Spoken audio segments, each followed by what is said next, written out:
My Hero Academia just did the unthinkable to one of the best characters in the series, and it left us all thinking, what the absolute Katsuki Bakugo, or as he is properly called, Bakugoat, just got taken out by the symbol of fear and it left me crying, bruh. Ever since this season began, the consistency has been on another level. This episode was just beautiful. I've noticed a common trend with My Hero Academia. It has to do with the 11th episode of each season. The 11th episode often contains the most peak moments. In season 1, it was All Might arriving at USJ. In season 3, it was the United States of Smash. In season 4, it was Mirio vs Overhaul. In season 5, it was Deku unlocking Black Whip. In season 6, it was the W reveal, and this episode was no exception. I've said many times how this season is shaping up to be one of the best seasons of MHA, and this episode might be the best in the season so far. I'll be completely honest, I was a little worried about how they were going to handle this because it was such a big moment in the manga, but they adapted it perfectly. Studio Bones is locked in with this season and I'm seriously impressed. The crazy thing is, this is just the beginning. I can only imagine what they're gonna do with the rest of this arc. I could end the video here.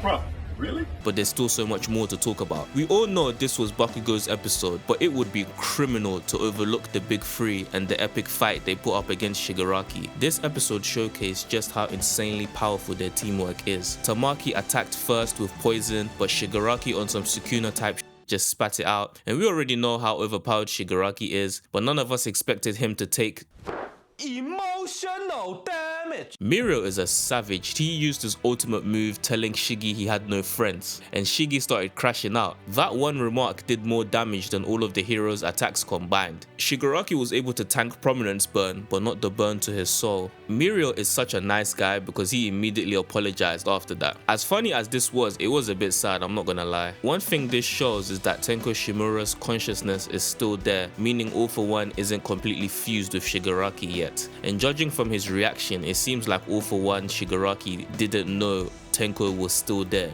And this is good news if you're a Shigaraki fan because there might be a chance he comes back. This episode also gave some great insight into Nejire's character. Out of the big three, she's usually the overlooked one, but now it actually feels like she's a part of the group. When she was younger, her personality was misinterpreted by others as arrogant and boastful, even though she was just curious. This led others to being driven away from her, making her distant until she met Tamaki and Mirio, who allowed her to be herself. Quirks have an effect on a character's personality, and the way things were going for Nejire, she could have possibly been a social outcast like Toga. But it was sweet how Tamaki and Mirio encouraged her to be herself to prevent that from happening. They all geared up for their final attack, and it was time for Tamaki to step up to the plate. And by plate, I mean that literally. He ate the entire animal kingdom for his vast hybrid plasma cannon. Zebra tarantula, dragon fruit, spider crab, Megan Thee Stallion, you name it, he ate it. Tamaki is one of the strongest characters in the series, and when Mirio called his quirk Limitless and said he was stronger than him, he was not joking. The big three are incredibly well-rounded as a team, unlike Deku, Bakugo and Todoroki, where one member is in a league of his own. Mirio, Tamaki and Nejire all complement one another. Mirio and Tamaki are the heavy hitters of the group, with one specializing in speed but having a lower attack power and the other boasting the greatest versatility. Because Nejire has the most out, she serves best as the support,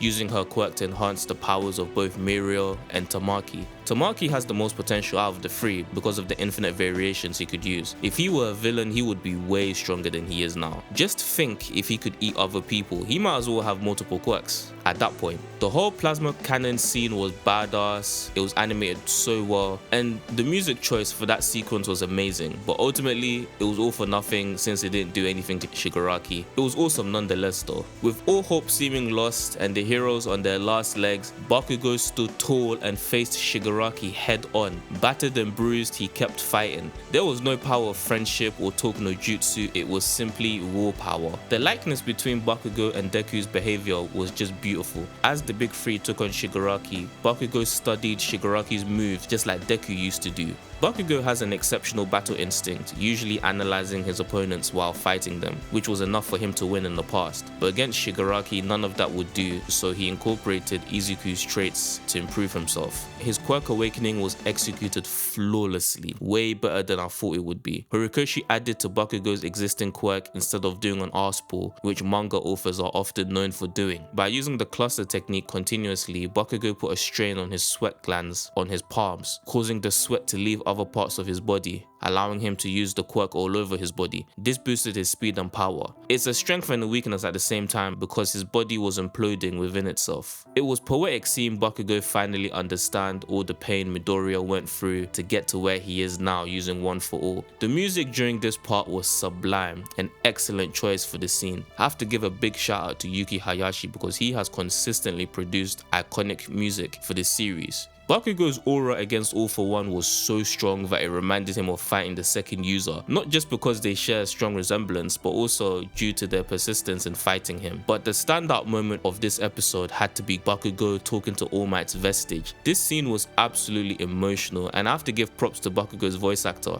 This was by far his best performance as the character, which is ironic because he was just speaking in his normal voice, but it was so impactful. The fact that Bakugo saw All Might's Vestige raises questions about whether the movies are considered canon or not. It is confirmed that they are mostly canon, but they're not as important to the story. Make of that as you will. All Might played a huge role in Bakugo's life, especially with his beliefs about what a hero should be, one who always wins no matter what. During his time at UA, Bakugo was often rude and disrespectful to his idol, but he never lacked admiration for him. When he reveals that he always wanted All Might to sign his card, it shows how deep his love for All Might goes. Horikoshi has done a remarkable job of showcasing just how much the heroes mean to the characters in this series. As kids, most of the characters were inspired by watching All Might and aspired to be just like him. We even saw it with Hawks and how he clung on to his Endeavor toy, using it as emotional support to deal with his trauma. And ever since becoming the number 2 hero, he sees Endeavor like a father figure to him. But sadly for Bakugo, this regret would be his last, as Shigaraki delivers a fatal blow to his chest, puncturing his heart. And oh my god, this scene was even more horrific than it was in the manga. The silence and the raindrops left me utterly speechless. The reactions from Best Jeanist and Aizawa were heart-wrenching. One failed to protect his apprentice and the other his student. Witnessing this devastation is crushing for the heroes, especially since Bakugo was still so young and full of potential. Just imagine the heartbreak of his parents finding out that their son died on their watch. Like, this episode marks a turning point in the series. There are no more blue skies for the people who complain about it, and it seems like the villains are gaining the upper hand so far. You can bet that when Deku shows up, he'll be overwhelmed with grief and fury. Guys, it took some time for me to make this video because there were so many things I wanted to discuss, and I had to be extra careful with this one due to the sensitive content. What do you mean by that? This episode was outstanding from start to finish. The Bakugo moments were peak, and Studio Bones has been feeding us wealth for 11 episodes straight. They exceeded my expectations and then some. I'm not gonna say anything else. Thank you to everyone who watched the video. Like, comment and subscribe for more content like this, and please check out my MHA playlist. Also, please be mindful in the comments to avoid spoiling anything for others. If you want to discuss spoilers, please include a spoiler warning before your comment, just so that the anime watchers don't get spoiled. Thanks guys, stay blessed.